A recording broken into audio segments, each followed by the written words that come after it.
Every summer, the island of Sodor is very busy. Holidaymakers love to sightsee, and when the weather is fine, there is no better place to visit.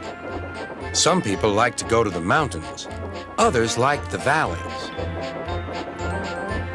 Children love the seaside. One morning, Thomas was puffing along the line that runs by the coast. His two coaches, Annie and Clarabelle, were packed with children going to the beach. Everyone was happy. Percy was taking some freight cars to the harbor. "Hello, Thomas.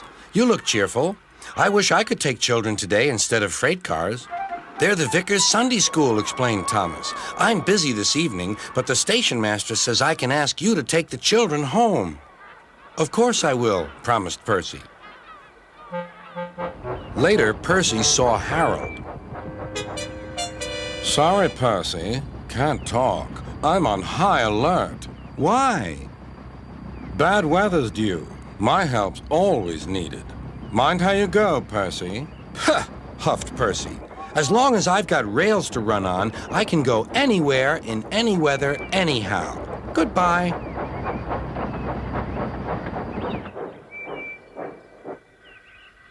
"Be careful," warned Edward. "There's a storm coming."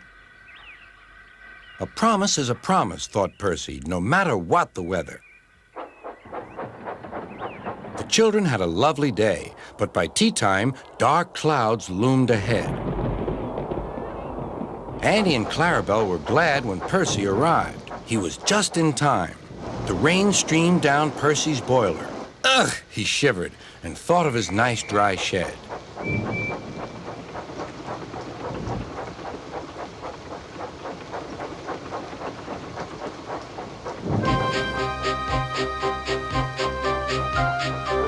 Percy struggled on past coastal villages and into the countryside. The river was rising fast. "I wish I could see! I wish I could see!" complained Percy as he battled against the rain.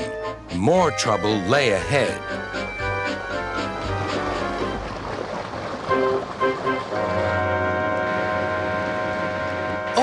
Hissed Percy. "The water is sloshing my fire." Percy's driver and fireman had to find some more firewood.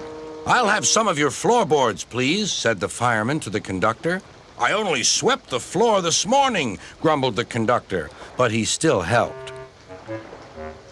Soon Percy's fire was burning well. He felt warm and comfortable again. Then he saw Harold. "Oh dear," thought Percy. "Harold's come to laugh at me." Something thudded onto Percy's boiler. "Ow!" exclaimed Percy. "He needn't throw things."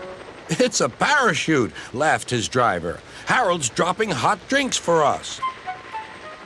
"Thank you, Harold," whistled Percy. "Good to be of service," replied Harold and buzzed away. The water lapped Percy's wheels.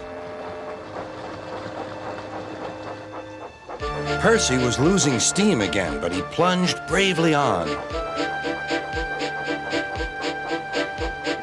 "I promised," he panted. "I promised." He made one more big effort, and at last, exhausted but triumphant, he brought the train home. "Well done, Percy," cheered Thomas. "You kept your promise, despite everything." Sir Topham had arrived in Harold. First he thanked the men, then Percy. "Harold told me you were a wizard. He said he can beat you at some things, but not at being a submarine. I don't know what you two get up to sometimes, but I do know that you're a really useful engine." "Oh, sir," whispered Percy happily.